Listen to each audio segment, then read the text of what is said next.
Pirmihan mo na ang mga papel na yan, Soraya. Ayoko nang makita ang pagmumukha mong laging amoy kusina at mukhang laging namatayan. Nakakasuka na ang 5 taon nating pagsasama na parang wala namang patutunguhan. Ang malamig na tinig ni Mark ay tila isang matalim na bumaon sa likod ni Soraya. Sa mga sandaling iyon, si Soraya ay nakaluhod sa malamig na sahig ng kanilang marangyang kusina. Ang kanyang mga kamay, na puno ng peklat at magaspang dahil sa araw-araw na paglilinis, ay dahan-dahang namumulot ng mga basag na piraso ng mamahaling porselana.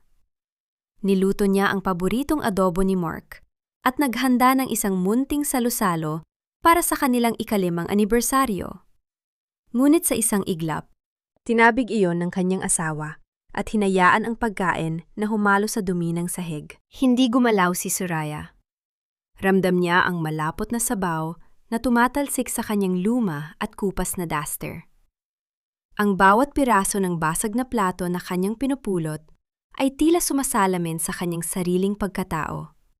Durog, kalat, at wala ng halaga sa paningin ng mga taong pinaglingkuran niya ng buong puso. Hindi niya magawang iangat ang kanyang ulo dahil sa bigat ng emosyong bumabara sa kanyang lalamunan. Ang bawat paghinga niya ay tila may kasamang bubog na sumusugat sa kanyang dibdib. Bakit ka ba nakatulala dyan? Binika na rin ba gaya ng pagiging inutil mo? Ang boses naman ni Doña Elvira, ang kanyang biyanan, ang pumuno sa silid. Narinig ni Soraya ang tunog ng mga mamahaling sapatos nito na papalapit sa kanya. Huwag kang mag-inarte, Soraya. Masyado na kaming naging mabait sa'yo. Pinatira ka namin dito, pinakain, at binihisan sa loob ng 5 taon, kahit na ang totoo ay isa ka lang namang pabigat. Isang pulubi na pilit, isinaksak ang sarili sa pamilyang hindi naman siya kailanman magiging kapantay. Isang patak ng luha ang kumawala sa mga mata ni Soraya at humalo sa dumi sa sahig. Naalala niya kung paano siya napupuyat para lamang masiguro na malinis ang bawat sulok ng bahay na ito. Naalala niya kung paano niya tinuos ang lahat ng masasakit na salita para lamang mapanatili ang kapayapaan ng kanilang tahanan. Ngunit sa huli, ang lahat ng kanyang sakripisyo ay nauwi lamang sa isang piraso ng papel na nagsasabing hindi na siya kailangan. Clarissa is pregnant, Soraya, dagdung ni Mark, at sa pagkakataong ito, ang boses niya ay wala ng kahit katiting na emosyon. Siya ang nararapat na maging legan na asawa ko. Siya ang magdadala ng tagapagmana ng mga De Vega, hindi ang isang baog at walang silbing katulad mo. Pirmihan mo na ang annulment papers at umalis ka na sa bahay na ito bago pa magising ang mga kapitbahay at makita ang isang basurang gaya mo na pinalalayas. Nanigas ang buong katawan ni Soraya. Ang salitang pregnant ay tila isang malakas na sampal na nagpatigil sa ikot ng kanyang mundo. Ang sakit ay hindi na lamang nasa kanyang puso. Tila kumalat ito sa kanyang mga ugat hanggang sa dulo ng kanyang mga daliri. Ang kanyang mga kamay ay nanginghinig habang mahigpit niyang hinahawakan ang isang matulis na piraso ng porselana hanggang sa maramdaman niya ang maligamgam na dugo na dumadaloy mula sa kanyang palad. Ngunit kahit ang hapdi ng sugat sa kanyang kamay, ay hindi mapantayan ang pagkawasak ng kanyang kaluluwa. Dahan-dahan, itinigil niya ang kanyang ginagawa. Ang katahimikan sa kusina ay naging nakabibingi. Ang bawat segundong lumilipas ay tila isang taon ng pagdurusa. Wala siyang sinabi. Walang anumang hikbi ang kumawala sa kanyang mga labi. Sa halip, ang kanyang paningin ay nanatiling nakapako sa dugong humahalo sa puting porselana sa sahig. Sa loob-loob niya, isang bahagi ng Sorayang matiisin at mapagmahal ang tuluyan ng pumanaw. Bumalik sa kanyang pandinig ang mga salita ng kanyang namayapang biyenan, si Doña Rosa, ang tanging tao na tumanggap sa kanya sa pamilyang ito. Soraya, magtiis ka. Ang tunay na pag-ibig ay marunong maghintay at magpatawad. Ngunit nasaan na ang biyayang ipinangako ng pagtitiis?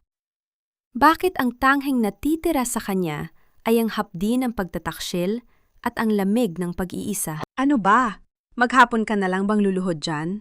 Ines na singhal ni Mark. Sign the paper, Soraya.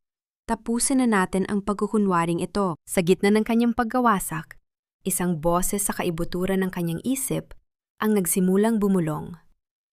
Isang boses na matagal na niyang ibinaon sa limot para sa kapakanan ng lalaking mahal niya. Tumingin siya sa kanyang mga sugatang kamay at sa anino ng kanyang asawa na tila isang higante sa kanyang paningin. Sa bawat patak ng dugo mula sa kanyang palad, tila may isang kadena na nalalagutan. Nakataas ang kanyang no. Hindi habil sa galit, kundi dahil sa isang uri ng pait na tanging, ang isang taong nawalan ng lahat ang makararamdam.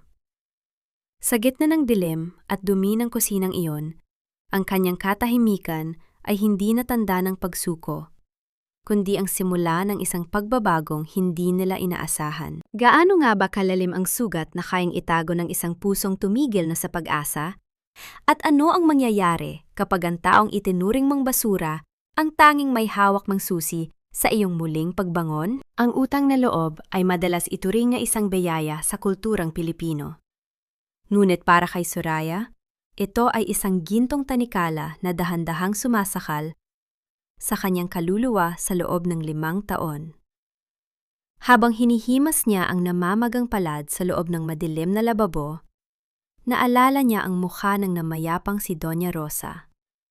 Si Rosa ang nagligtas sa kanyang pamilya mula sa pagkakalubog sa utang noong siya ay bata pa.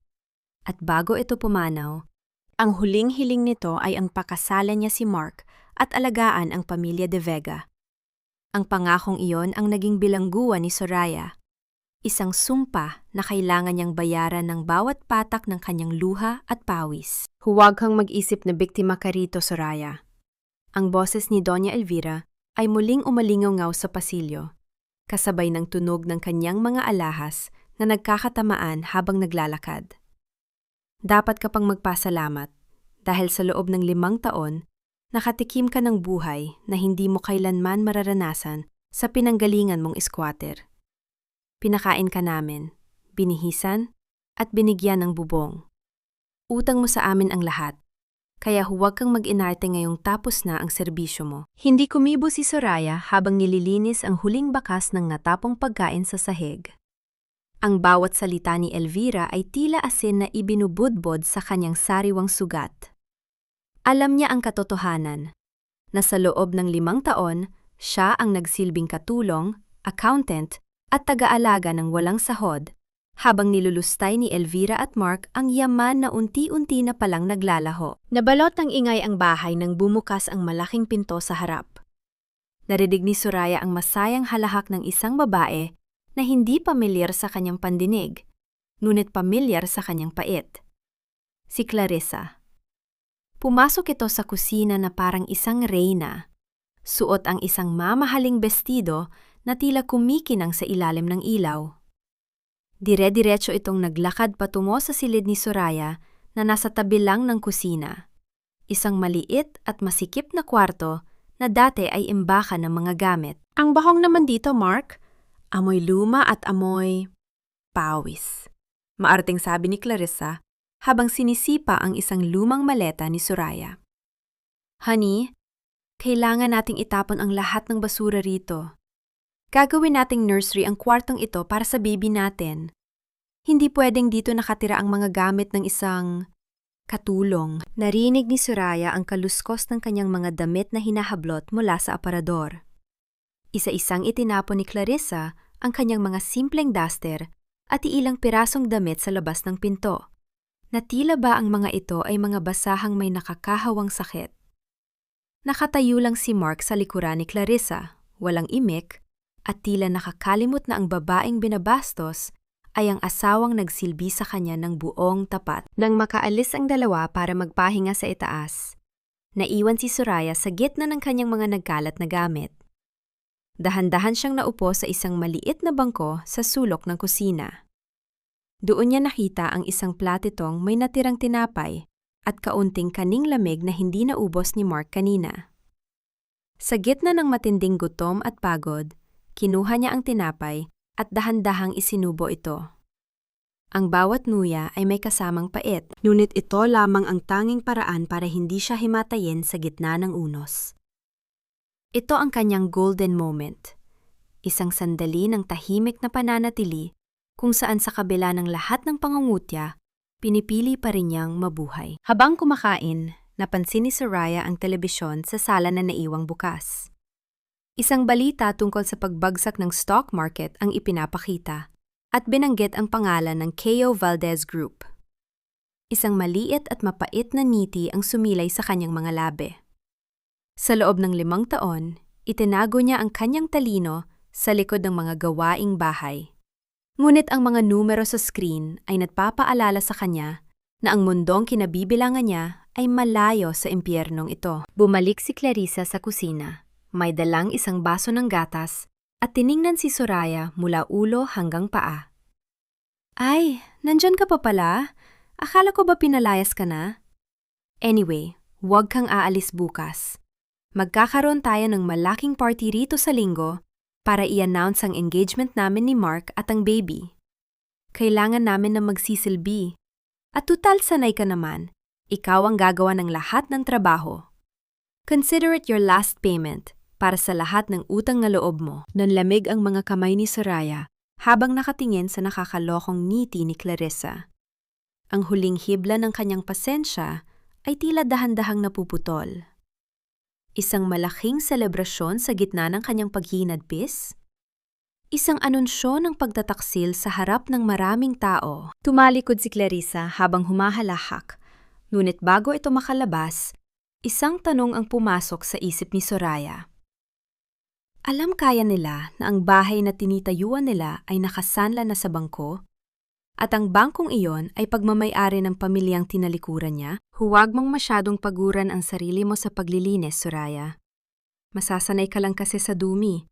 Baka makalimutan mong ang bahay na ito ay para sa mga taong may class, hindi para sa mga gaya mong amoy kanal. Ang boses ni Clarissa ay parang isang matinis na tunog ng violin na hindi sa tono habang pumasok ito sa kusina kinabukasan.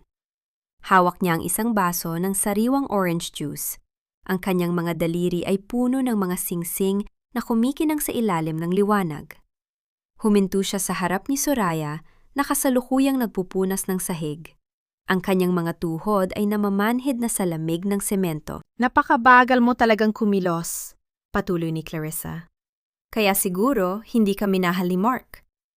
Ang isang lalaking katulad niya ay nangangailangan ng babaeng kayang magdala ng danggal. Hindi yung laging nakayuko at mukhang basahan. Hindi tumingin si Soraya. Ipinagpatuloy niya ang kanyang ginagawa. Ang bawat kuskos ng basahan sa sahig ay tila isang paraan upang ilabas ang galit na unti-unting nag-aapoy sa kanyang dibdib. Ngunit para kay Clarissa, ang katahimikan ni Soraya ay isang imbitasyon para sa higit pang pang-afapi. Bigla niyang binitiwan ang basong hawak, at ang tunog ng pagbagsak ng bubog at ang pagtalsik ng malagkit na likido sa sahig ay pumuno sa silid. Ay! My God, Soraya! Bakit mo ako tinabig? Isang malakas at peking sigaw ang kumawala sa mga labi ni Clarissa. Kasabay nito ay ang mabilis na yabag ng mga sapatos ni Mark patungo sa kusina. Anong nangyayari rito? Galit na tanong ni Mark habang tinitingnan ang umiiyak na si Clarissa at ang basag na bubog sa paanan ni Soraya. Mark, ang asawa mo? Bigla niya akong tinulak. Sabi niya, wala raw akong karapatan sa bahay na ito. Pagsisinungaling ni Clarissa habang pilit na humihikbi at kumakapit sa braso ni Mark. Paano kung napahamak ang baby natin? Sa isang iglap, naramdaman ni Soraya ang isang mabilis at masakit na pagtama ng palad ni Mark sa kanyang kaliwang pisingi. Ang lakas ng impact ay nagdulot ng isang matinding ugong sa kanyang pandinig at ang kanyang paningin ay saglit na nagdilim. Napaupo siya sa basang sahig. Ang kanyang kamay ay dahan-dahang humawak sa namamagang bahagi ng kanyang muka. Wala kang hiyang babae ka, sigaw ni Mark. Ang kanyang mga mata ay naglalabas ng pot. Wala ka nang nagawang tama rito, mananakit ka pa? Hindi mo ba alam na ang dinadala ni Clarissa ang tanging pag-asa ng pamilyang ito? Mark, hindi ko siya tinabig. Mahinang bulong ni Soraya. Ang kanyang boses ay nanginginig sa pagitan ng sakit at panlulumo. Ngunit ang kanyang paliwanag ay tila hangin lamang na dumaan. Lumito si Doña Elvira mula sa likuran, may dalang isang lumang susi. Tama na ang drama, Soraya. Masyado ka nang mapanganib para sa pamilyang ito. Mula ngayon, hindi ka na pwedeng matulog sa loob ng bahay. Doon ka sa imbakan sa labas, sa tabi ng mga gamit na kinakalawang. Bagay ka doon dahil isa ka na ring basura sa paningin namin. Kinaladkad ni Mark si Soraya palabas ng bahay. Binitawan siya sa tapat ng maliit na bodega na puno ng alikabok at mga sirang kagamitan. Ang tunog ng pagsara ng pinto ng malaking bahay ay tila isang hatol ng kamatayan para sa kanyang 5 taon na pagtitiis. Sa loob ng madilim na bodega, naupo si Soraya sa isang lumang sako. Ramdam niya ang kagat ng lamig ng gabi at ang pangangati ng kanyang balat dahil sa alikabok. Ngunit sa gitna ng kadiliman, ito ang kanyang golden moment. Isang sandali kung saan sa wakas, wala nang kailangang pagsilbihan, wala nang kailangang pakinggan. Hinawakan niya ang kanyang pisingi na kumikirot pa rin at sa unang pagkakataon, ang kanyang mga luha ay hindi na luha ng kahinaan, kundi luha ng isang pusong naghahanda para sa isang malaking pagtutuos. Dahan-dahan siyang tumayo at sumilip sa maliit na siwang ng bintana ng bodega. Mula sa kanyang kinalalagyan, kitang-kita niya ang liwanag sa loob ng kanilang dating silid ni Mark. Nakita niya ang anino ni Mark at Clarissa na magkayakap, nagtatawanan sa likod ng kurtina. Tila ba ipinagdiriwang ang kanyang pagdurusa? Ang bawat halahak na naririnig niya mula sa malayo ay tila isang karayom na tumutusok sa kanyang pagkatao. Kinuha ni Soraya ang kanyang lumang bag at doon sa pinakailalim, naramdaman ng kanyang mga daliri ang isang matigas na bagay. Ang kanyang lumang itim na credit card na matagal na niyang hindi ginagamit. Habang tinitingnan niya ang anino ng pagtataksil sa bintana, isang tanong ang naglaro sa kanyang isip. Gaano kaya kabilis maglalaho ang mga niting iyon kapag nalaman nilang ang lupang kinatatayuan ng kanilang bahay ay hindi na sa kanila simula bukas? Ang bawat buntong hininga ni Soraya sa loob ng madilim na bodega ay tila nagyeyelo sa lamig ng hangin na pumapasok sa mga siwang ng lumang dingding. Nakaupo siya sa isang tumpok ng mga sako. Ang kanyang katawan ay nanginginig, hindi lamang dahil sa ginaw, kundi dahil sa hapdi ng kanyang pisingi na hanggang ngayon ay tila nagbabaga pa rin. Ang dilim ng imbakan ay tila isang yakap na nagbibigay sa kanya ng pansamantalang proteksyon mula sa mapang-aping mga mata ng pamilya de Vega. Dahan-dahan sa gitna ng katahimikan, iniabot ni Soraya ang kanyang kamay sa ilalim ng isang lumang tabla. Mula roon ay kinuha niya ang isang maliit na bag na maingat niyang itinago. Sa loob niyon ay isang manipis at modernong cellphone, isang gadget na hinding-hindi aakalain ng sinuman na pagmamay-ari ng isang pulubi na katulad niya. Ang mahinang liwanag mula sa screen ay nagbigay ng kaunting kulay sa kanyang madilim na paligid na nagpapakita ng ilang mga missed calls mula sa isang contact na nakapangalan lamang sa titik na R. Sa loob ng 5 taon, ang cellphone na ito ang kanyang tanging ugnayan sa mundo na pilit niyang tinalikuran. Sa isang pindot, ang tunog ng pagring ay tila isang musika sa kanyang pandinig na nagpapaalala sa kanya kung sino ba talaga siya bago siya naging alipin ng mga de Vega. Soraya? Anak? Ang boses sa kabilang linya ay malalim, makapangyarihan, ngunit puno ng pag-aalala. Ito si Don Roberto, ang lalaking kinatatakutan sa mundo ng negosyo, ang hari ng Keo Valdez Group. Papa! Mahinang tugon ni Soraya.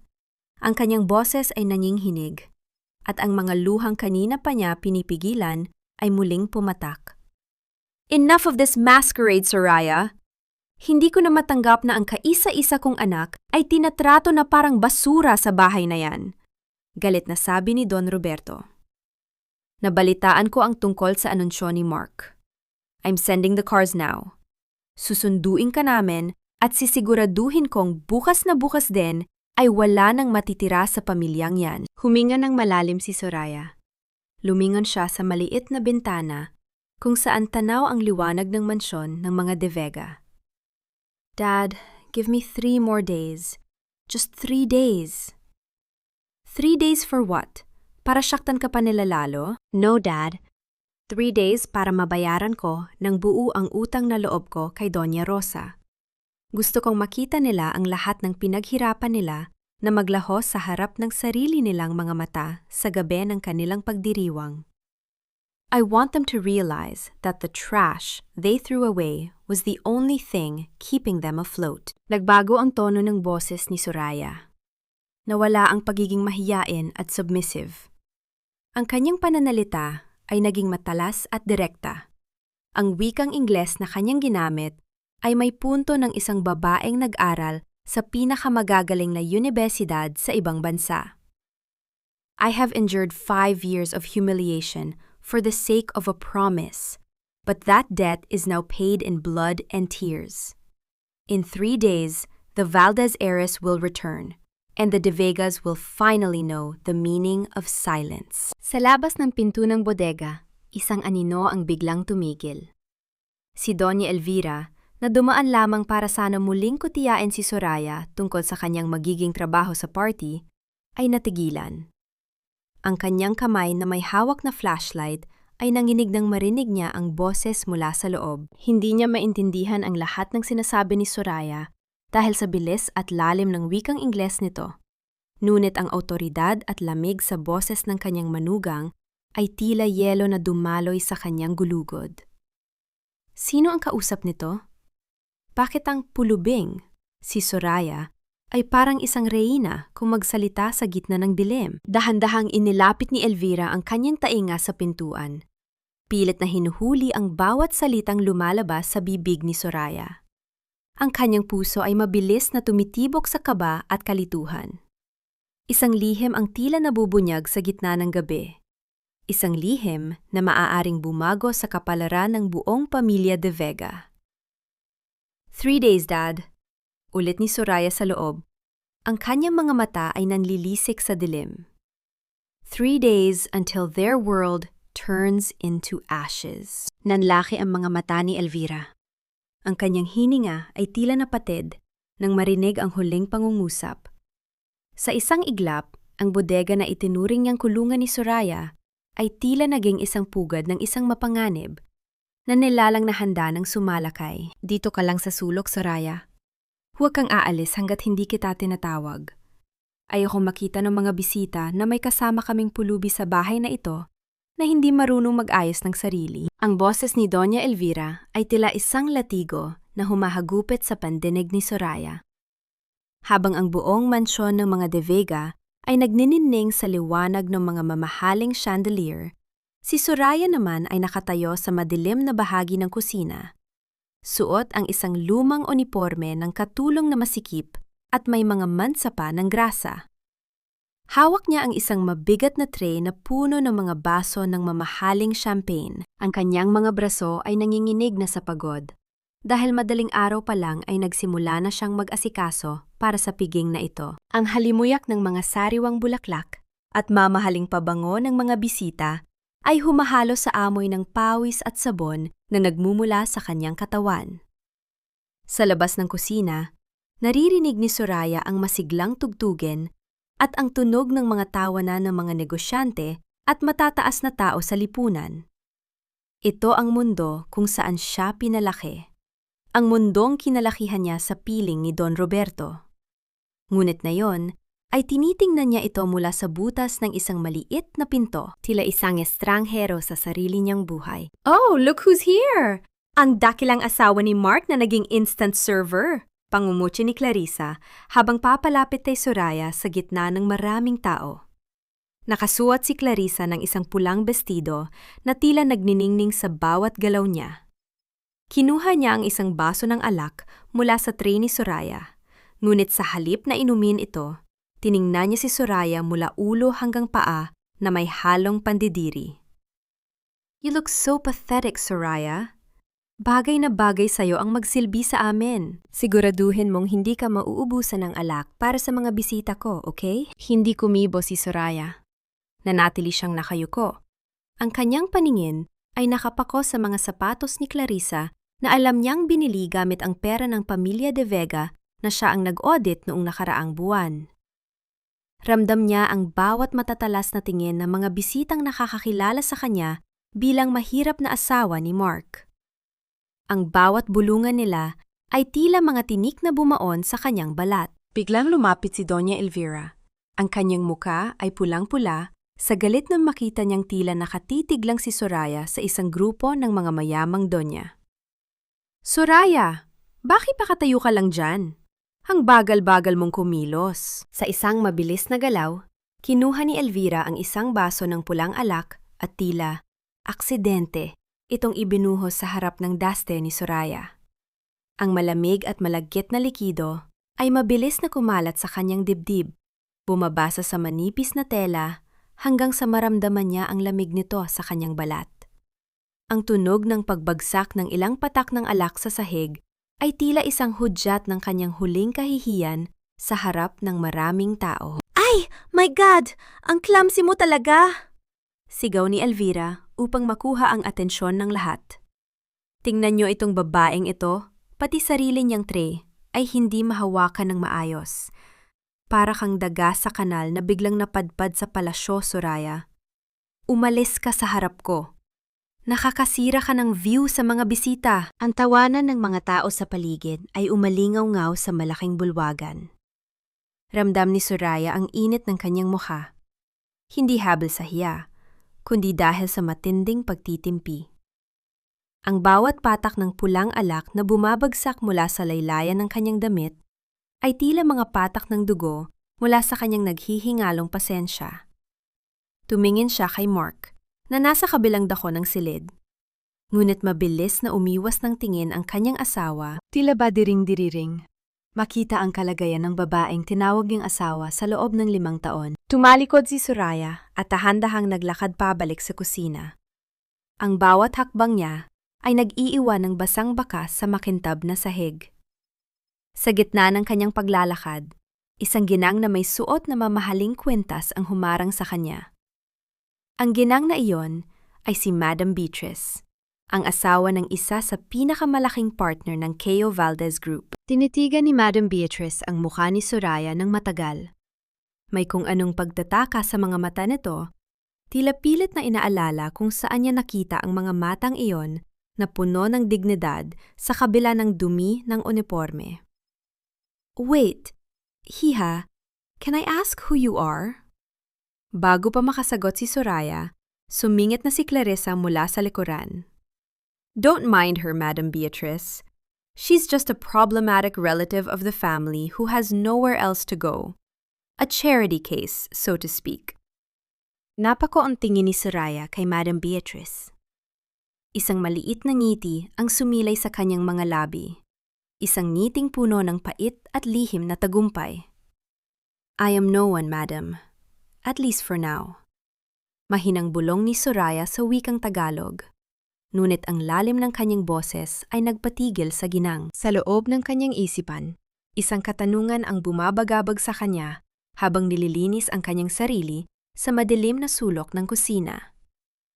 Ano kaya ang magiging reaksyon ng mga taong ito kapag nalaman nilang ang charity case na kanilang pinagtatawanan ang siyang nagpapasahod sa kanilang mga asawa sa susunod na linggo? Hindi ko na alam kung paano natin lulusutan ito, Mark. Ang sabi ng bangko, kapag hindi tayo nakapag-settle ng initial interest na yung linggo, sisimulan na nila ang foreclosure ng bahay na ito. Ang boses ni Doña Elvira ay puno ng takot na pilit niyan itinago sa likod ng kanyang karaniwang otoridad. Sa loob ng opisina ni Mark, ang hangin ay mabigat at tila hindi gumagalaw, puno ng amoy ng lumang papel at ang usok mula sa sigarilyo ni Mark na kanina pa hindi nauubos. Si Soraya ay nasa isang sulok, tahimik na nagpupunas ng mga muebles na gawa sa Nara. Ang kanyang katawan ay tila isang anino na hindi napapansin ng mag-ina. Para sa kanila, siya ay bahagi lamang ng kagamitan sa bahay. Isang bagay na walang tainga at walang pakiramdam. Huminahon ka, ma, inis na sagot ni Mark habang hinihilot ang kanyang sentido. Ang Cayo Valdez Group ang huling alas natin. Kapag napirmahan na ang merger next week, lahat ng utang natin ay mababayaran. Ang problema lang, masyadong mahigpit ang kanilang auditing team. Hinahanap nila ang bawat sentimo na lumabas sa kumpanya sa loob ng huling 2 taon. Napatigil si Soraya sa kanyang pagpupunas nang marinig ang pangalan ng kumpanya ng kanyang ama. Sa loob ng 5 taon, siya ang lihim na nag-aayos ng mga gusot sa accounting ni Mark tuwing gabi habang tulog na ang lahat. Ginagawa niya ito para lamang hindi mapahiya ang pamilya De Vega. Ngunit ngayon, ang bawat maling galaw ni Mark ay tila isang bitag na siya mismo ang naglagay nang hindi niya sinasadya. Paano ang mga alahas na binili mo para kay Clarissa? Tanong ni Elvira, ang kanyang boses ay bumaba sa isang bulong. Mark, kinuha mo ang pera sa contingency fund ng kumpanya. Kapag nalaman yan ng Keo Valdez, hindi lang tayo mawawala ng investor, baka makulong ka pa. Kaya nga kailangan nating mapatalsik na si Soraya rito. Maring sabi ni Mark habang itinuturo ang direksyon ni Soraya nang hindi man lang tumitingin dito.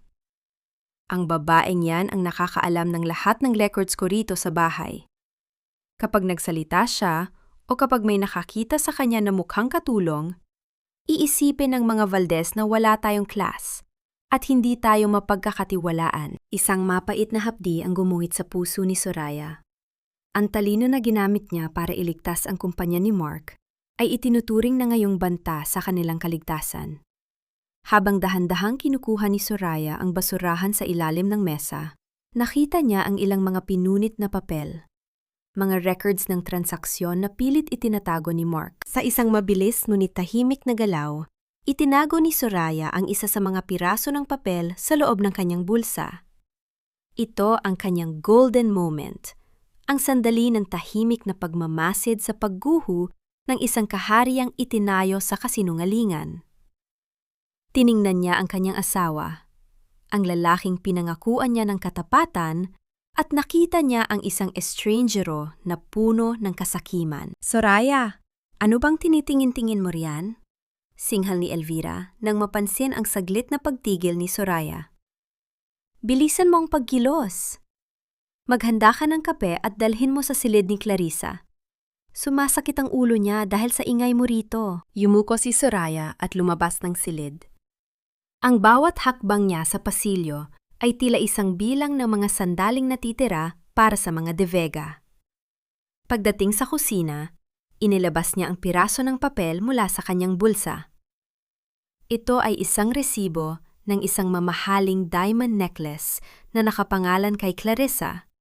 Ngunit ang pondo ay nagmula sa educational fund ng mga empleyado ng kumpanya. Nanginginig ang mga daliri ni Soraya habang tinititigan ang ebidensya ng kataksilan ni Mark.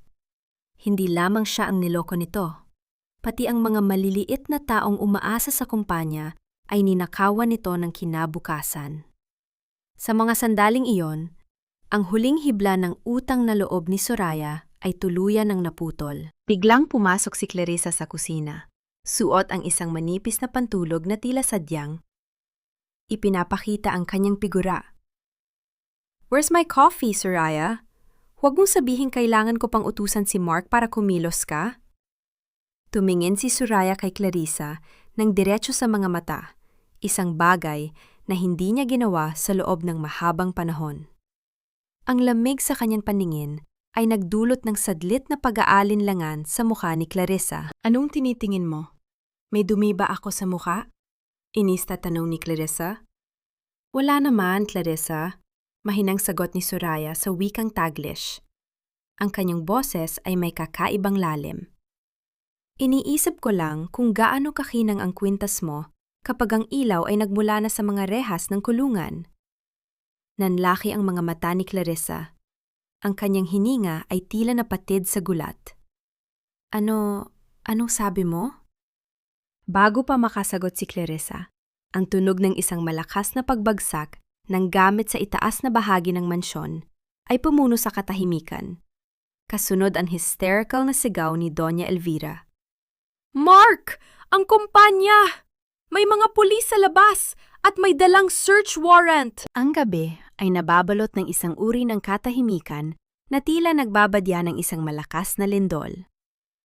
Sa loob ng kusina, Ang tanging maririnig ay ang mahinang huni ng kumukulong sabaw at ang ritmikong tunog ng kutsilyo na tumatama sa sahig na gawa sa kahoy habang si Soraya ay naghihiwa ng mga rekado.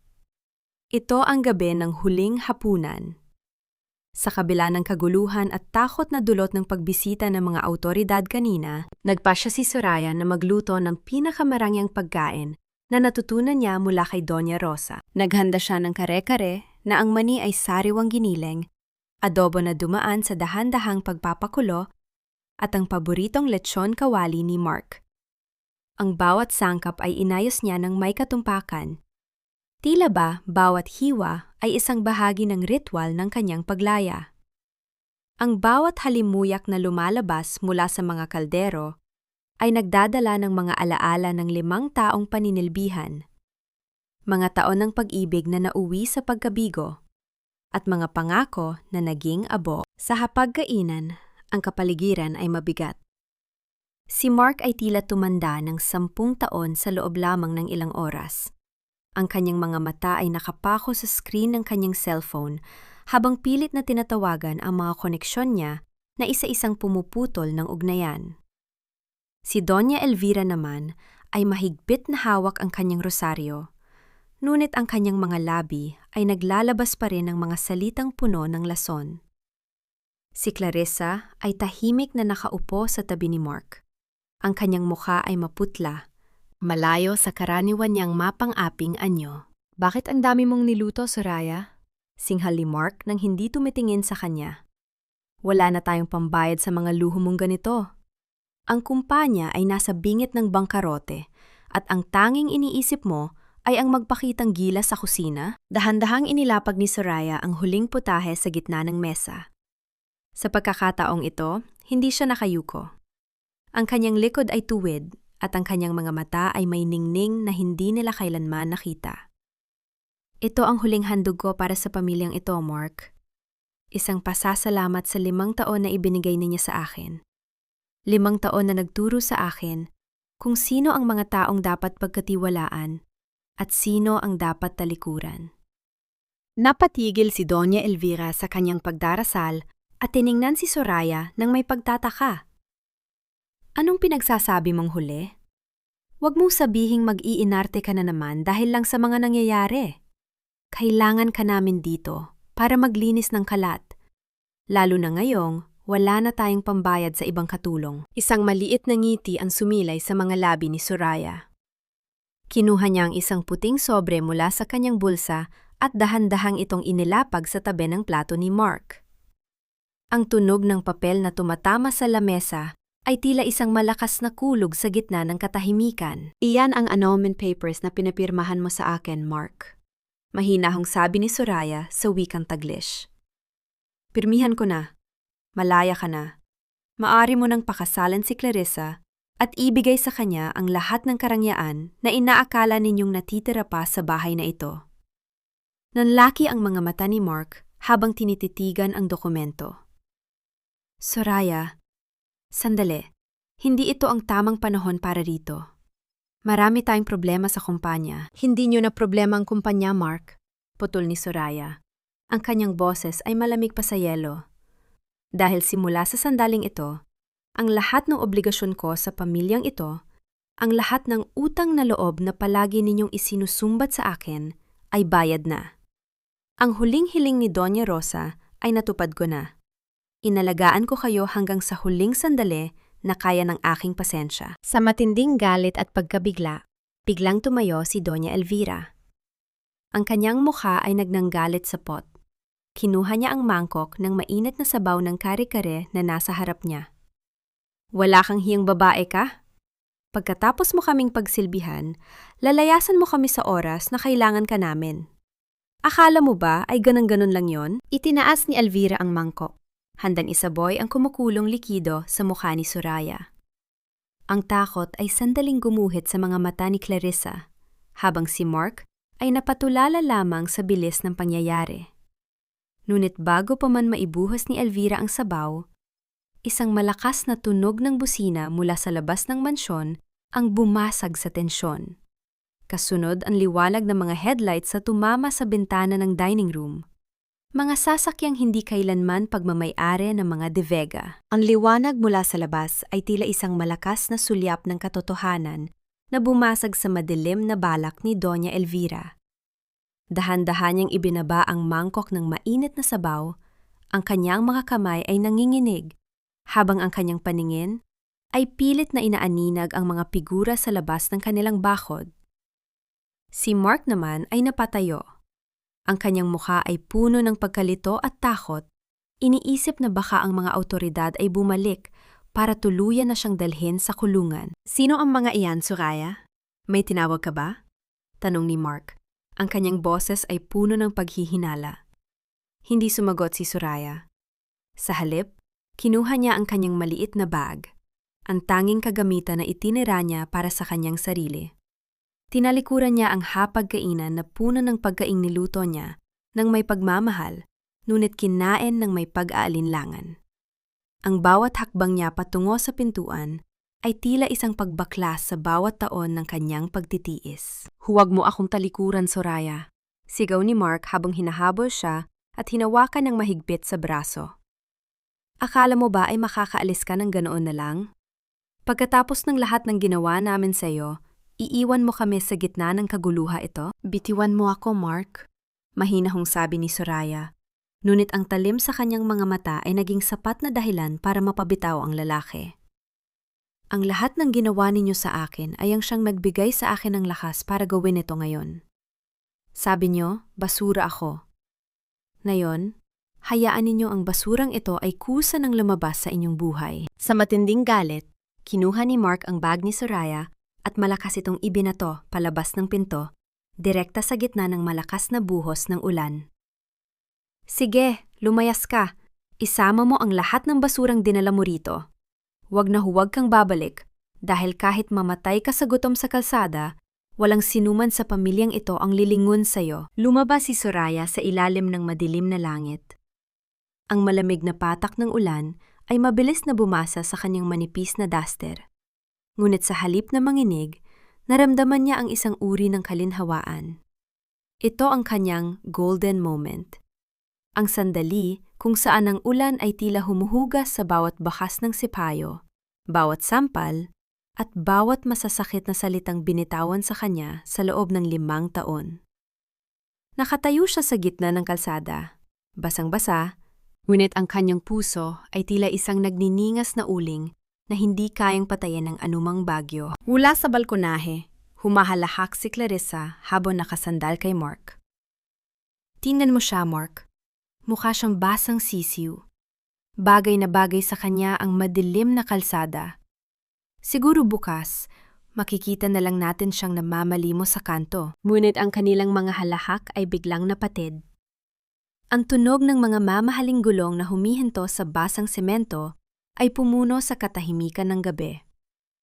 Isang mahaba at makintab na itim na limousine na sinusundan ng 2 pang itim na SUV ang dahan-dahang huminto sa tapat ni Soraya. Ang kinang ng pintura ng mga sasakyan ay tila kumukutitap sa ilalim ng mga streetlight, isang imahe ng kapangyarihan na hinding-hindi maaabot ng mga De Vega. Bumukas ang pinto ng limousine. Isang lalaking nakasuit at may hawak na malaking payong, ang mabilis na bumaba at lumakad patungo kay Soraya. Yumukod ito ng malalim, isang kilos ng matinding paggalang na tanghing para lamang sa mga maharlika. Ma'am Soraya, handa na po ang lahat. Hinihintay na kayo ni Don Roberto. Ang boses ng lalaki ay malinaw at buo, sapat na para marinig ng mga De Vega na nakatayo pa rin sa balkonahe. Hindi lumingon si Soraya. Pumasok siya sa loob ng sasakyan ng may dignidad. Ang kanyang bawat galaw ay puno ng otoridad, na tila ba ang duster na suot niya ay isang mamahaling gown. Ang tunog ng pagsara ng pinto ng limousine ay tila ang huling tuldok sa isang mahabang kabanata ng kanyang paghihirap. Mula sa bintana ng sasakyan, bago ito tuluyang umandar, nakita ni Soraya ang mga mukha ni Mark, Elvira at Clarissa. Ang kanilang mga panga ay tila nalaglag sa gulat, ang kanilang mga mata ay nanglalaki sa hindi maipaliwanag na takot at pagtataka. Ang katahimikan sa balkonahe ay naging nakabibingi. Tila ba ang hangin mismo ay tumigil sa paghinga. Habang lumalayo ang sasakyan, tiningnan ni Soraya ang kanyang sarili sa salamin. Ang pulubing na kilala nila ay wala na. Ang tanging natitira ay ang isang babaeng handa nang bawiin ang lahat ng ninakaw sa kanya. Hindi lamang ang yaman, kundi pati na rin ang kanyang dangal. Gaano kaya kasakit para sa kanila ang matuklasan na ang babaeng itinapon nila sa ulan ay ang siyang nagmamay-ari ng langit na kanilang tinitingala. Sa loob ng tumatakbong limousine, ang tanging maririnig ay ang mahinang ugong ng aircon at ang bawat paghinga ni Soraya na tila naglalakbay pabalik sa kanyang tunay na pagkatao. Ang bawat patak ng ulan sa labas ng bintana ay tila mga luha ng nakaraan na mabilis na naiiwan sa bawat pag-ikot ng gulong. Wala na ang amoy ng bawang at mantika. Pinalitan ito ng banayad na halimuyak ng mamahaling balat ng upuan at ang bango ng mga sariwang rosas sa loob ng sasakyan. Nang bumukas ang malaking gintong gate ng Valdez Manor, ang mga ilaw sa paligid ng malawak na harden ay tila mga bituing bumagsak sa lupa upang salubungin ang kanyang pagbabalik. Nakahilera ang mga kasambahay at tauhan. Ang bawat isa ay nakayuko ng may paggalang. Sa gitna ng malawak na hagdanan, nakatayo si Don Roberto. Ang kanyang mukha, na kadalasang matigas at walang emosyon, ay dahan-dahang lumambot nang makita ang kanyang kaisa-isang anak. "Welcome home, Soraya." Ang tinig ni Don Roberto ay gumaralgal, isang bihirang pagkakataon ng kahinaan para sa hari ng Cayo Valdez. "Patawarin mo ako kung hinayaan kitang magtiis ng ganoon katagal. Ipinangako ko kay Doña Rosa na tatapusin ko ang 5 taon, Papa. Ngayon, malaya na ako," tugon ni Soraya. Ang kanyang boses ay wala ng pait, tila isang lawa na payapa matapos ang isang malakas na bagyo. Dinala siya sa kanyang lumang silid. Isang silid na mas malaki pa sa buong unang palapag ng bahay ng mga De Vega. Naroon ang kanyang golden moment.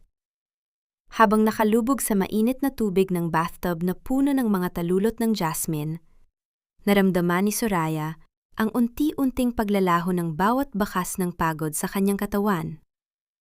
Ang bawat kalyo sa kanyang kamay mula sa paglalaba ay tila hinahaplos ng init ng tubig, at ang bawat sampal na tinanggap niya ay tila pinapawi ng katahimikan ng paligid. Nang isuot niya ang isang silk robe na kasing lambot ng ulap, doon niya natanto.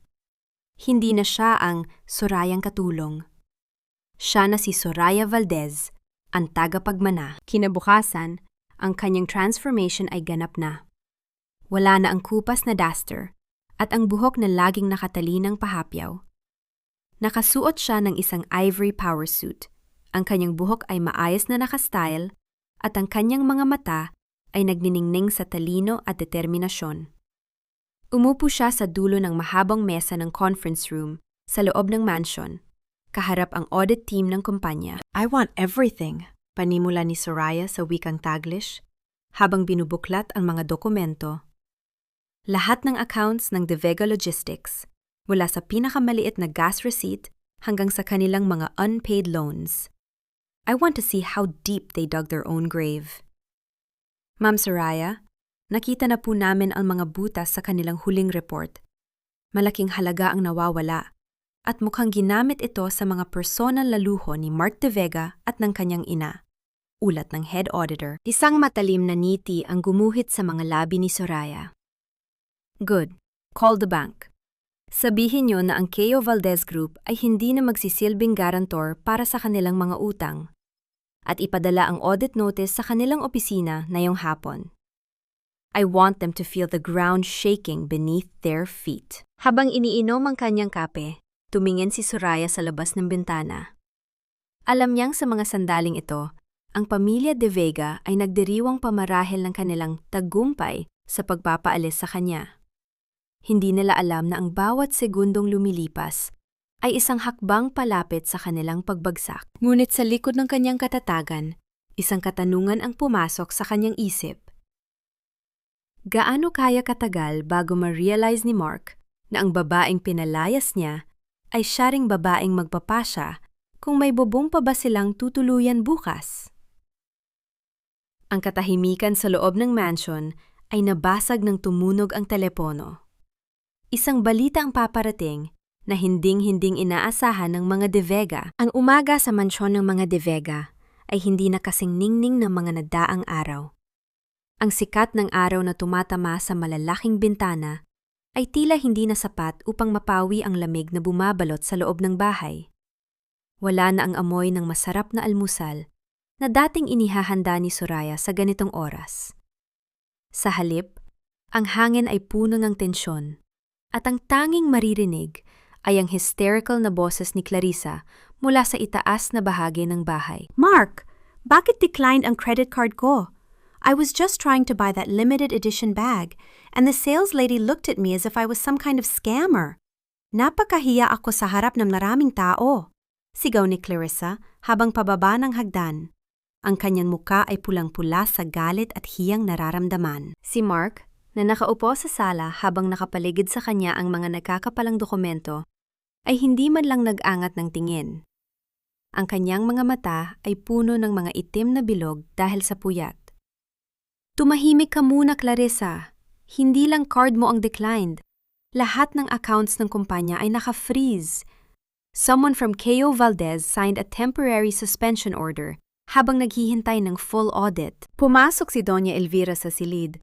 Ang kanyang mga kamay ay nanginginig habang hawak ang isang sulat mula sa bangko. Mark, nakuha ko na ang foreclosure notice para sa bahay na ito. Sabi nila, ang Keo Valdez Group ay nag-withdraw na bilang ating garantor. If we don't pay the outstanding balance in 48 hours, kukunin nila ang lahat ng ari-arian natin. Ang katahimikan na sumunod ay naging nakabibingi. Tila, isang mabigat na kumot na dahan-dahang sumasakal sa kanilang lahat. Sa kabilang dako ng lungsod, sa loob ng pinakamataas na palapag ng Keo Valdez Tower, ang kapaligiran ay kabaligtaran ng kaguluhang nararanasan ng mga De Vega. Ang opisina ay puno ng katahimikan at kaayusan. Narito ang golden moment ni Soraya. Nakatayo siya sa harap ng malaking salaming dingding, tinitingnan ang abalang kalsada sa ibaba, habang hawak ang isang tasang tsaa. Wala nang bakas ng pagod sa kanyang muka. Ang kanyang bawat kilos ay puno ng biyaya at kapangyarihan.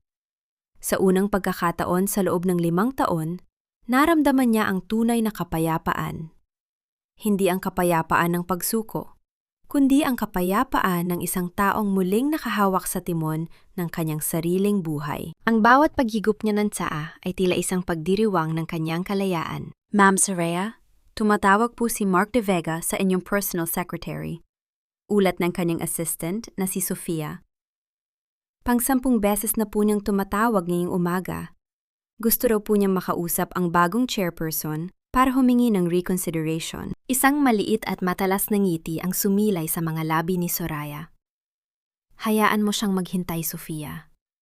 I want him to feel exactly how I felt tuwing pinaghihintay nila ako sa labas ng kanilang pinto para lamang sa tira-tirang pagkain. Let him realize that his survival now depends on the person he treated as garbage. Bumalik ang kanyang tingin sa labas.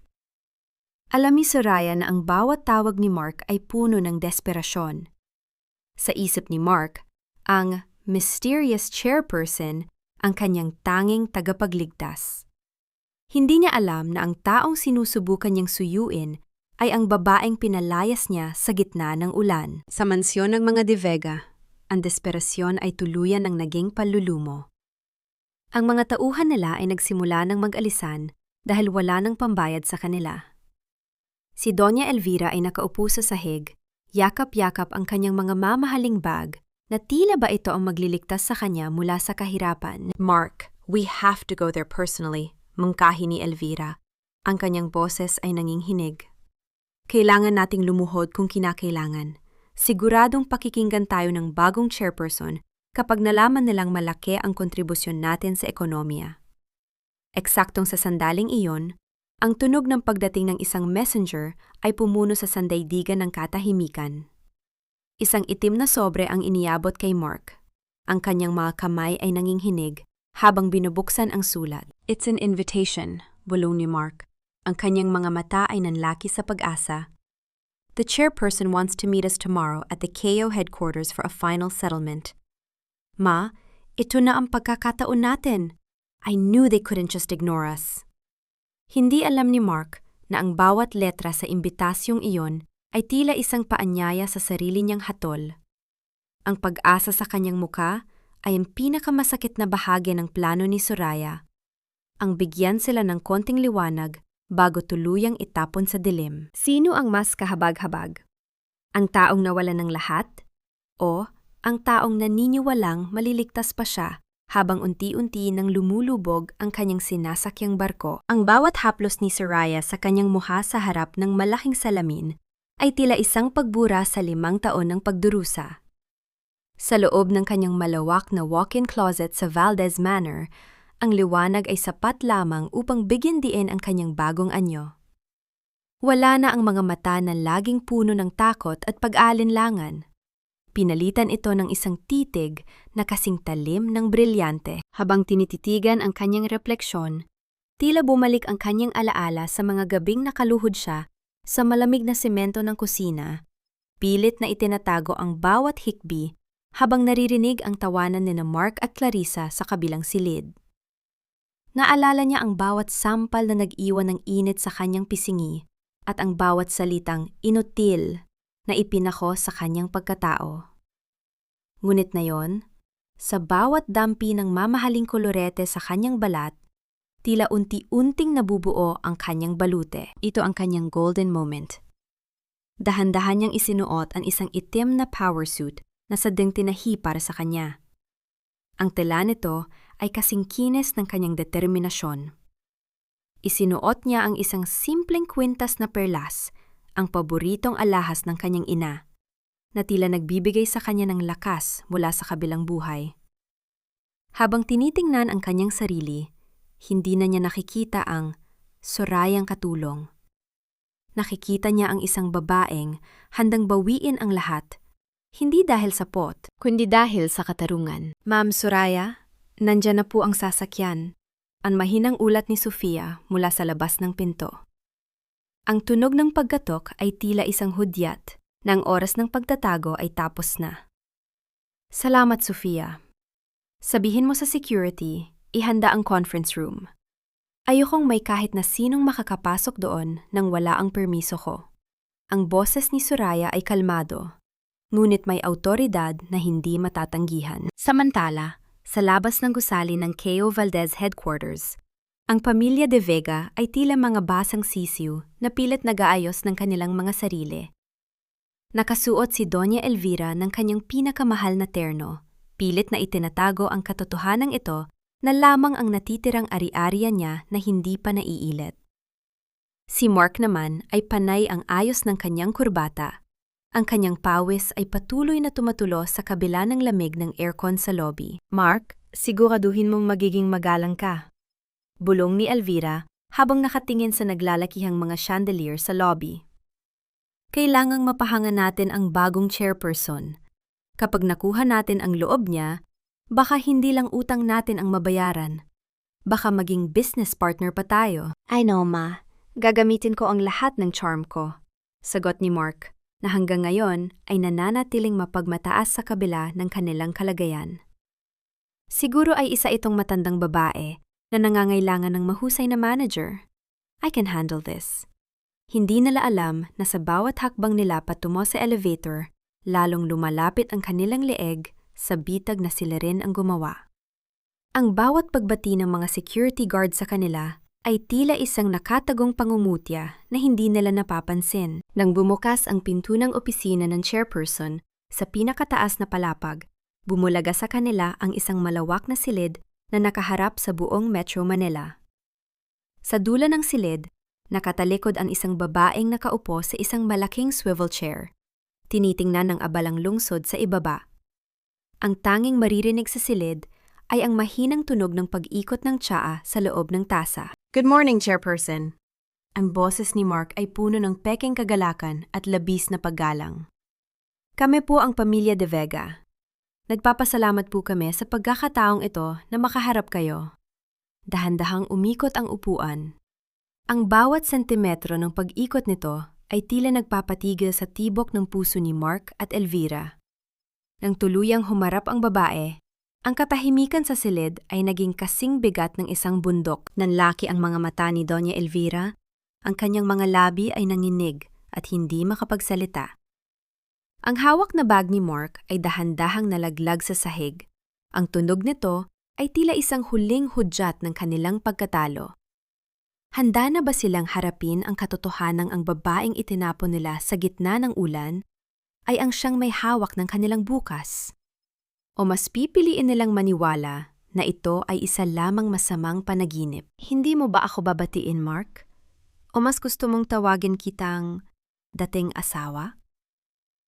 Ang boses ni Soraya ay tila isang malabig na ihip ng hangin sa gitna ng sementeryo. Payapa, ngunit nagdadala ng kilabot. Ang bawat salita niya ay binitawan ng may perpektong diksyon, malayo sa utal at mahinang boses na madalas nalang naririnig sa kusina. Nanatili siyang nakaupo ng tuwid, ang kanyang mga kamay ay magkapatong sa ibabaw ng mesa, habang ang mga mata niya ay direktang nakatitig sa mga mata ni Mark na tila ba binabasa ang bawat takot na dumadaloy sa utak nito. Ang katahimikan sa loob ng opisina ay naging kasing bigat ng isang gumuhong gusali. Ang tanging maririnig ay ang mabilis at paputol-putol na paghinga ni Doña Elvira na tila ba isang isdang pilit na kumakawala sa lambat. Ang kanyang mga labi ay nanginginig, bumubuka, ngunit walang anumang tunog na lumalabas. Ang kanyang kamay, na dati ay mabilis humampas at sumampal kay Soraya, ay ngayon ay nakakapit ng mahigpit sa sandalan ng upuan upang hindi siya tuluyang matumba. So Soraya? Hindi ito maaari. Isang panaginip lang ito. Ang nauutan na bulong ni Mark. Ang kanyang muka na kanina ay puno ng kayabangan ay ngayon ay tila isang basang papel na madaling mapunit. Anong ginagawa mo rito? Bakit ikaw ang nasa upuwang yan? Ito ang aking trono, Mark. Isang trono na matagal kong tinalikuran. Dahil sa pag-aakalang ang pag-ibig sa isang tulad mo, ay higit pa sa anumang yaman. Sagot ni Soraya sa wikang Taglish, habang dahan-dahang kinuha ang isang gintong ballpen. Pero tama ka. Basura nga ako sa paningin ninyo. Ang hindi nyo lang alam, ang basurang tinapon nyo ay siyang nagmamay-ari ng bawat pako sa bahay ninyo at ng bawat sentimong ginagastos ninyo. Biglang bumukas ang pinto ng opisina at pumasok si Clarissa, na pilit na kumawala sa mga security guard sa labas. Ang kanyang buhok ay gulo-gulo at ang kanyang mukha ay puno ng galit. Mark! Anong nangyayari? Bakit ayaw akong papasukin ang mga taong ito? At bakit ang babaeng yan ay nakaupo sa... Napatigil si Clarissa nang makita ang kabuuan ng silid. Ang kanyang mga mata ay lumipat mula kay Mark patungo kay Soraya, na ngayon ay tinitingnan siya ng may halong awa. Security, please take out the trespasser. Mahinahong utos ni Soraya. Walang lugar ang mga taong walang imbitasyon sa silid na ito. Trespasser? Ako? Mark, pagsabihan mo ang babaeng ito. Tili ni Clarissa, ngunit si Mark ay hindi man lang lumingon. Nanatiling nakapako ang tingin ni Mark sa itim na folder na nasa harap ni Soraya. Ito ang golden moment ni Soraya. Dahan-dahan niyang binuksan ang folder at inilabas ang mga dokumento ng audit. 5 years, Mark. 5 taon kitang pinanood na magnakaw sa sarili mong kumpanya para lang mapigilang mapahiya ang pamilya De Vega. Pero ang huling ginawa mo, ang paggamit ng educational fund ng mga empleyado para bumili ng diamond necklace para sa babaeng ito, yon ang hindi ko mapapatawad. Inihagis ni Soraya ang mga dokumento sa gitna ng mesa. Ang tunog ng mga papel na naglalabasan ay tila tunog ng mga rehas na nagsasara. Ang halaga ng lahat ng nakaw mo ay higit pa sa halaga ng buong kumpanya ninyo. I have 2 options for you, Mark.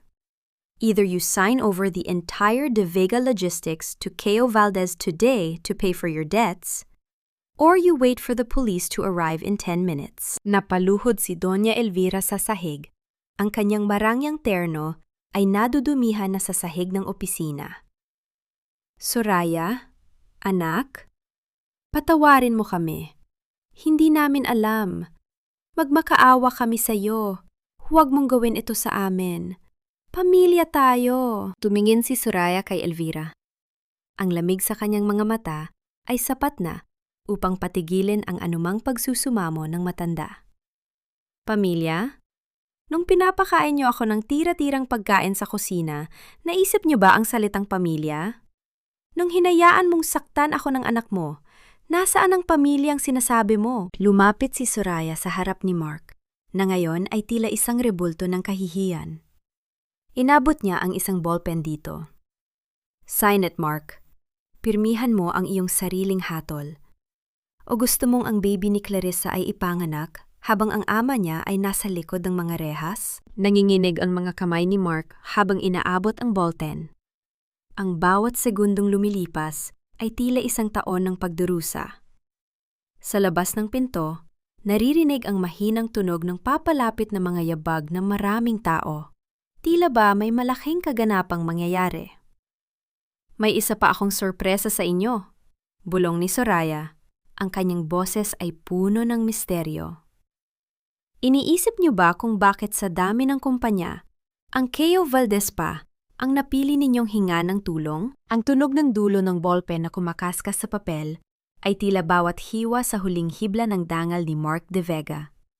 Sa bawat titik ng kanyang pangalan na isinusulat niya sa ilalim ng dokumento ng pagsuko, tila unti-unti ring naglalaho ang bawat pangarap ng kapangyarihan na itinayo niya sa loob ng maraming taon.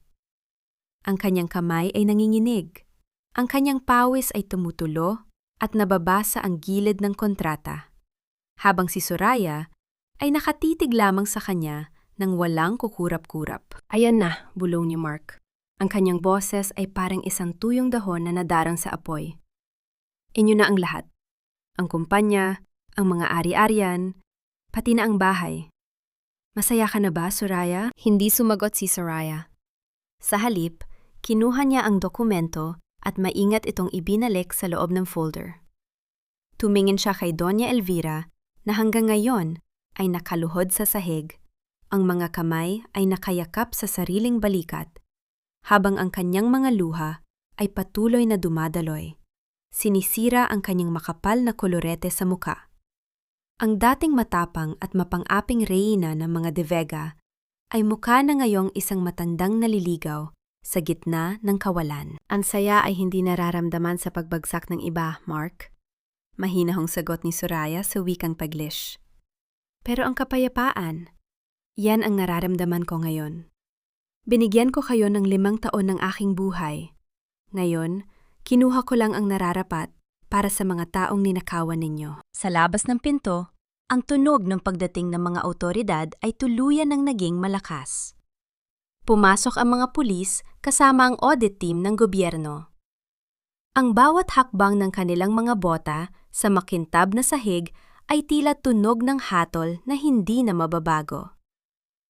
Mr. Mark De Vega, you are under arrest for financial fraud and embezzlement.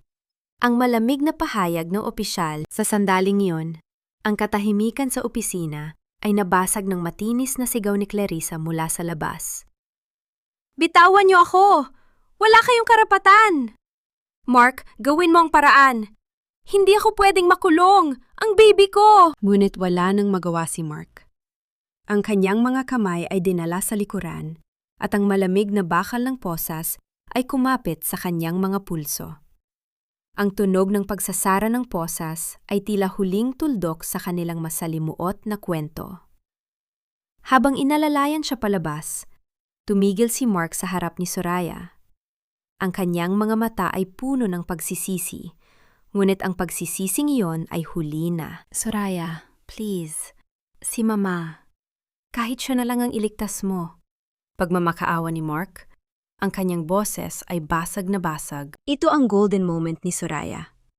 Tiningnan niya ang kanyang dating asawa, ang lalaking minahal niya ng higit pa sa kanyang sarili, at ang lalaking sumira sa kanyang tiwala.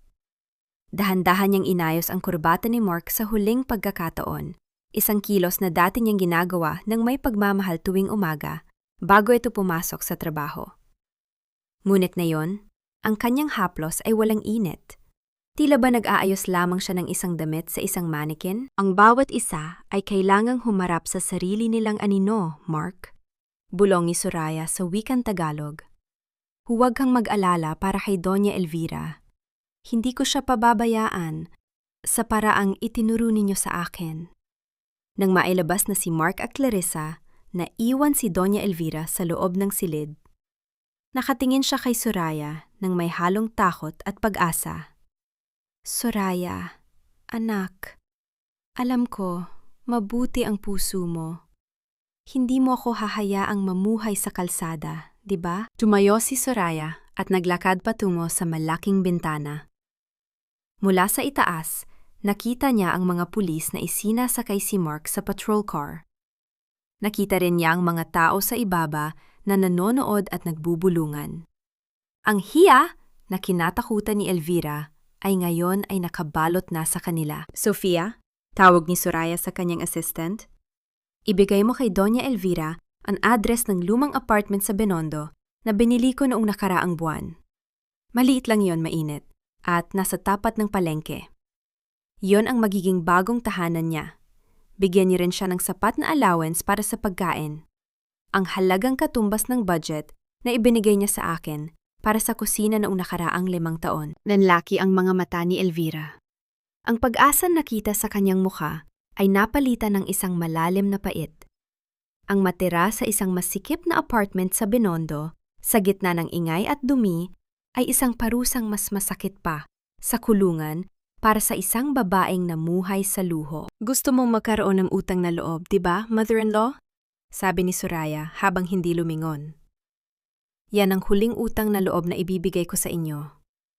Damhin ninyo ang bawat patak ng pawis at bawat sentimong pinaghihirapan gaya ng ginawa ko. Habang pinalalabas ng mga security si Elvira, ang bawat hakbang ng matanda ay tila isang pag-amin ng kanyang pagkatalo. Naiwan si Soraya sa gitna ng malawak at tahimik na opisina. Ang hangin ay tila naging malinis. Ang bawat sulok ay naging maliwanag. Lumapit si Soraya sa kanyang mesa at nakita ang isang maliit na litrato nila ni Doña Rosa. Hinaplos niya ito ng may banayad na ngiti. Paid in full na po, Lola Rosa. Malaya na ako. Ngunit sa gitna ng kanyang tagumpay, isang hindi inaasahang katok sa pinto ang bumasag sa kanyang katahimikan. Isang tao mula sa kanyang nakaraan na hindi niya akalaing makikita muli ang pumasok sa silid, may dalang isang balitang magbubukas ng isang sugat na akala niya ay matagal nang naghilom. Ang pagpapatawad ay hindi nangangahulugang. Kailangan mong kalimutan ang lahat, kundi ang pagpiling. Huwag nang hayaan ng sakit na diktahan ang iyong bukas. Ang mga salitang ito mula sa kanyang yumaong ina ang paulit-ulit na umaalingaw-ngaw sa isip ni Soraya habang siya ay nakatayo sa harap ng puntod ni Doña Rosa. Ang sementeryo ay nababalot ng isang payapang katahimikan, tanging ang mahinang bulong ng hangin sa mga dahon ng puno nang naraang maririnig. Inilapag ni Soraya ang isang pumpon ng mga puting orkidya, ang paboritong bulaklak ng matanda, sa ibabaw ng malamig na marmol. Lola Rosa, tapos na po. Mahinang bulong ni Soraya. Ang kanyang boses ay tila isang dalangin. Nagawa ko na ang lahat ng ipinangako ko. Malaya na sila sa kanilang mga utang at malaya na rin ako sa aking mga tanikala. Sana po ay payapa na kayo riyan. Ito ang kanyang golden moment. Habang nakatayo sa ilalim ng dahan-dahang paglubog ng araw, naramdaman ni Soraya ang isang uri ng gaan sa kanyang dibdib na matagal na niyang hindi nararanasan. Dinamdam niya ang dampi ng hangin sa kanyang mukha at sa pagkakataong ito, ang kanyang mga luha ay hindi nagawa sa pait. Ito ang luha ng pagtanggap. Isang maliit na paru-paro ang dumapo sa kanyang balikat bago muling lumipad patungo sa kalangitan. Tila isang hudyat ng basbas mula sa kabilang buhay. Akala ko ay hindi na kita makikita muli rito, Soraya. Isang malalim at pamilyar na tinig ang bumasag sa kanyang pagmumuni-muni. Dahan-dahang lumingon si Soraya at nakita ang isang lalaking nakatayo sa ilalim ng lilim ng malaking puno. Ito si Rafael, ang kanyang kababata, at ang lalaking lihim na nagmahal sa kanya bago pa man dumating ang kaguluhan ng kanyang kasal kay Mark. Si Rafael, na noon ay isang simpleng arkitekto, ay isa na ngayong tanyag na pangalan sa industriya. Rafael, ang mahinang sambit ni Soraya. Ang kanyang mga mata ay nagpakita ng bahagyang gulat. Matagal na ring panahon. Balita ko ay ikaw na ang namumuno sa Cayo Valdez, sabi ni Rafael habang dahan-dahang lumalapit. Ang kanyang mga mata ay puno ng paghanga, ngunit may kalakip na lungkot. Narinig ko ang lahat ng nangyari sa mga De Vega.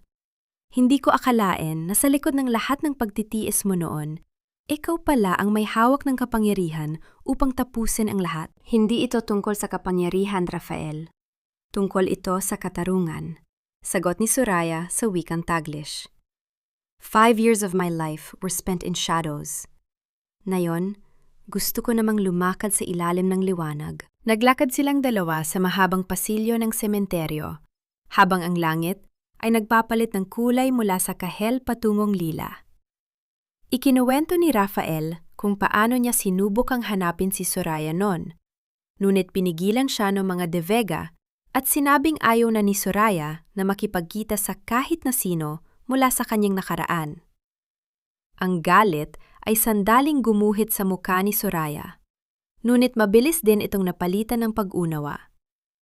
Ang mga De Vega ay eksperto sa pagputol ng kanyang mga pakpak. Ano ang plano mo ngayon? Tanong ni Rafael habang humihinto sila sa tapat ng kanyang sasakyan. I am focusing on my foundation, tugon ni Soraya. Gusto kong tulungan ang mga kababaihan na nakaranas ng katulad ng sa akin. I want them to know that their value is not defined by how their husbands or in-laws treat them.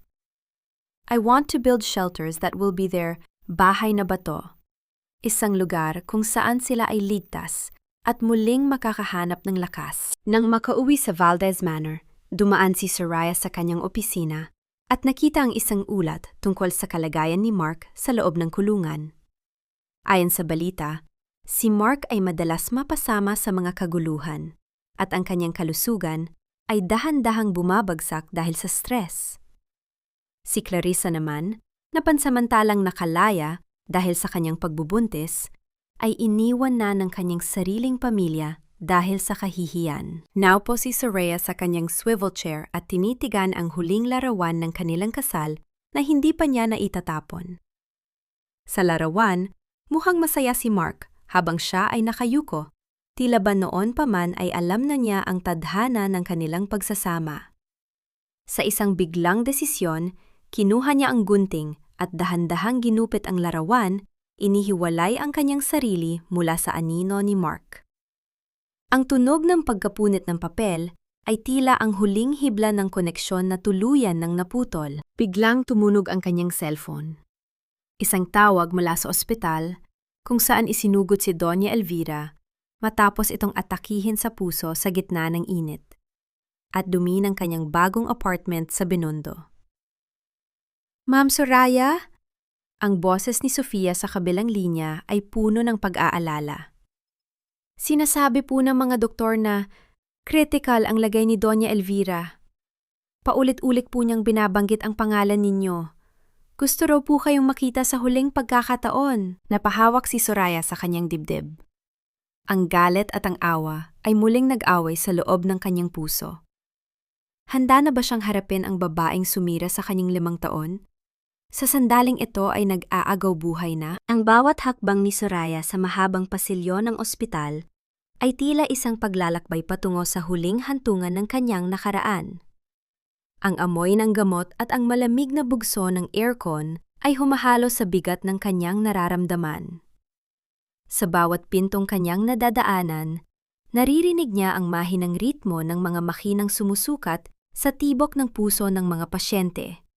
Isang tunog na nagpapaalala sa kanya kung gaano kanipis ang sinulid na nagdurugtong sa buhay at kamatayan. Nang pumasok siya sa silid ni Doña Elvira, ang tanging maririnig ay ang mahinang huni ng oxygen concentrator.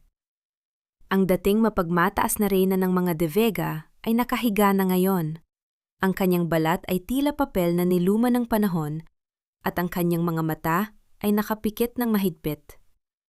Wala na ang mga mamahaling alahas. Tanging ang puting kumot na lamang ang bumabalot sa kanyang nanghihinang katawan. Dahan-dahang imulat ni Elvira ang kanyang mga mata nang maramdaman ang presensya ni Soraya. Isang nanghihinang kamay ang pilit niyang itinaas. Tila ba naghahanap ng isang bagay na maaari niyang kapitan sa gitna ng kanyang paglubog? Soraya, ang boses ni Elvira ay parang isang gasgas na plaka, halos hindi marinig. Dumating ka? Akala ko, ayaw mo na akong makita. Ito ang golden moment ni Soraya. Naupo siya sa tabi ng kama at dahan-dahang hinawakan ang kamay ng matanda. Hindi niya naramdaman ang dati niyang takot o galit. Ang tanghing naroon ay ang isang malalim na pag-unawa na ang babaeng nasa harap niya ay isa ring biktima ng sarili niyang kasakiman. Hindi ako narito para maghiganti, mother-in-law. Mahinaong sabi ni Soraya sa wikang Taglish. Narito ako para tapusin ang lahat. Gusto kong malaman mo na hindi ako namumuhay sa pait na itinanim ninyo. Patawarin mo kami. Si Mark. Ako. Pumatak ang isang luha mula sa gilid ng mata ni Elvira. Masyado kaming nabulag ng kinang ng pera. Nawala sa amin ang lahat. Pati ang dangal namin. Ang patawad ay hindi isang bagay na ibinibigay dahil karapat-dapat ang isa, kundi dahil kailangan ng pusong lumaya, tugon ni Soraya. Pinapatawad ko na kayo. Hindi dahil sa nakalimutan ko ang sakit, kundi dahil ayaw ko nang dalhin ang bigat ninyo sa bawat hakbang ko sa hinaharap. Go in peace, Doña Elvira. Isang mahabang buntong hininga ang kumawala sa mga labi ni Elvira. Ang kanyang muka ay tila lumambot at ang pagkakakunot ng kanyang noo ay dahan-dahang naglaho. Namatay ang matanda makalipas ang ilang oras, nang may kapayapaang hindi niya nahanap sa gitna ng kanyang kayamanan. Ilang buwan ang lumipas. Ang sikat ng araw ay masayang tumatama sa bagong pinturang gusali ng bahay ni Soraya, isang foundation para sa mga kababaihang biktima ng pang-aabuso at biktima ng lason na sistema ng pamilya. Nakatayo si Soraya sa entablado, suot ang isang simpleng puting bestido na sumasalamin sa kanyang bagong simula. Ang kanyang muka ay nagniningning, hindi dahil sa mga brilyante, kundi dahil sa tunay na kaligayahan na nagmumula sa loob. Ang ating halaga ay hindi nasusukat sa kung paano tayo tratuhin ng ibang tao, pahayag ni Soraya sa harap ng mga kababaihang nakikinig ng may pag-asa. Tayo ang arkitekto ng ating sariling kaligayahan. Ang bawat sugat ay patunay lamang na tayo ay lumaban at tayo ay nagtagumpay. Nang matapos ang programa, lumapit si Rafael sa kanya. May dalang isang baso ng sariwang juice. Ang kanyang ngiti ay tila isang mainit na yakap na nagbibigay ng katiyakan. You did great, Soraya. Ang lola mo ay siguradong proud na proud sa iyo ngayon. Salamat, Rafael. Salamat sa pananatili. Nakangiting sagot ni Soraya. Tumiin si Soraya sa malayo. Nabalitaan niya na si Mark ay dahan-dahang nagbabago sa loob ng kulungan at nagsisilbing leader ng isang prayer group. Si Clarissa naman ay nanganak na at pilit na bumabangon sa tulong ng isang maliit na tindahan sa probinsya. Wala na ang pot sa puso ni Soraya. Tanging ang hangaring nawa ay mahanap din nila ang kanilang sariling daan patungo sa pagbabago. Habang lumulubog ang araw at nagkukulay ginto ang kalangitan, huminga ng malalim si Soraya. Ramdam niya ang tibok ng kanyang puso, isang matatag at malayang ritmo. Wala na ang mga tanikala ng nakaraan. Ang dating katulong na itinuring na basura ay ngayon ay isang reyna ng kanyang sariling tadhana.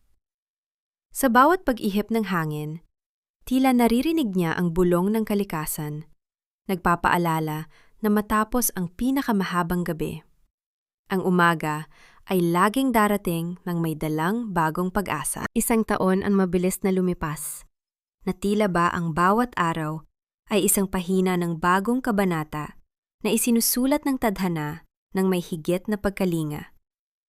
Sa balkonahe ng Valdez Manor, habang ang huling sulyap ng araw ay nagpipinta ng kulay ginto sa malawak na harden, nakatayo si Soraya. Wala na ang bakas ng pagod sa kanyang mukha. Ang kanyang balat ay tila nagniningning sa ilalim ng dapit hapon, at ang kanyang mga mata ay wala ng anino ng nakaraan. Ang hangin ay nagdadala ng halimuyak ng mga namumukadkad na dama de noche, isang banayad na amoy na nagpapaalala sa kanya na ang gabi ay hindi na dapat katakutan, kundi isang pagkakataon para sa panibagong pahinga. Ang bahay ni Soraya ay naging higit pa sa isang gusali. Ito ay naging isang kanlungan ng mga pangarap na muntik ng mamatay. Sa bawat pagbisita niya roon, nakikita niya ang kanyang sarili sa mga mata ng bawat babaeng muling natutong tumingala. Ang kanyang yaman ay hindi na lamang nakatago sa loob ng mga vault ng bangko, kundi dumadaloy sa mga paaralan, ospital, at sa bawat hapagkainan ng mga taong binigyan niya ng pagkakataong magsimulang muli. Isang liham ang dumating kaninang umaga mula sa bilangguan. Galing ito kay Mark. Hindi na ito binasa ni Soraya ng buo. Sapat na ang makita ang panimulang salita ng paghingi ng tawad at ang balita na siya ay nag-aaral na ngayon upang maging isang counselor para sa mga kapwa niya bilanggo. Si Clarissa naman, ayon sa ulat ng kanyang mga tauhan, ay namumuhay na ng tahimik sa probinsya. Hindi siya pinabayaan ni Soraya ng tuluyan. Isang anonymous trust fund ang itinayo niya para sa bata, upang masiguradong ang susunod na henerasyon ng mga De Vega ay lalaking may tamang edukasyon at moralidad. Ito ang kanyang huling golden moment. Ang pagpiling maging mabuti sa kabila ng lahat, hindi dahil kailangan, kundi dahil iyon ang dikta ng kanyang malayang puso. Naramdaman ni Soraya ang isang mainit na kamay na dahan-dahang pumatong sa kanyang balikat. Hindi na niya kailangan lumingon para malaman kung sino ito. Ang pamilyar na bango ng sandalwood at ang pakiramdam ng katiwasayan ay sapat na. Si Rafael ay nanatili sa kanyang tabi, hindi bilang isang tagapagligtas, kundi bilang isang katuwang sa bawat hakbang ng kanyang paghilom. Handa ka na ba para sa hapunan? Ang mahinang tanong ni Rafael sa wikang Taglish. Ang kanyang boses ay puno ng pagmamahal. Don Roberto is waiting for us. Gusto raw niyang marinig ang bago mong plano para sa expansion ng foundation. Sandali na lang, Rafael. Nakangiting sagot ni Soraya habang hinahawakan ang kamay ng lalaki. Gusto ko lang damhin ang katahimikan. Kay sarap palang huminga kapag wala ka ng utang na loob na kailangang bayaran at wala ng galit na kailangang itago. Tumingin si Soraya sa huling sinag ng araw bago ito tuluyang maglaho sa likod ng mga bundok. Sa kanyang isip, muling naglaro ang imahe ng babaeng nakaluhod sa kusina, basag ang puso at puno ng luha. Ngumiti siya sa aninong iyon ng nakaraan. Ang babaeng iyon ang nagturo sa kanya ng tunay na kahulugan ng matyag, ang lihim na kapangyarihan ng paghihintay, at ang tamang oras ng pagbawi. Ang buhay ay tila isang malaking dagat. May mga pagkakataong ang alon ay tila lalamon sa atin, ngunit kung marunong tayong lumangoy sa gitna ng unos at manatiling tapat sa ating sariling halaga, ang pampang ng kaligayahan ay hinding-hindi magiging maela. Si Soraya Valdez ay hindi na lamang isang tagapagmana. Siya ay isang patotoo na ang pinakamagandang hiyas ay ang pusong dumaan sa matinding init ng pagsubok. Ngunit nanatiling buo, makinang, at higit sa lahat, marunong magmahal ng walang takot.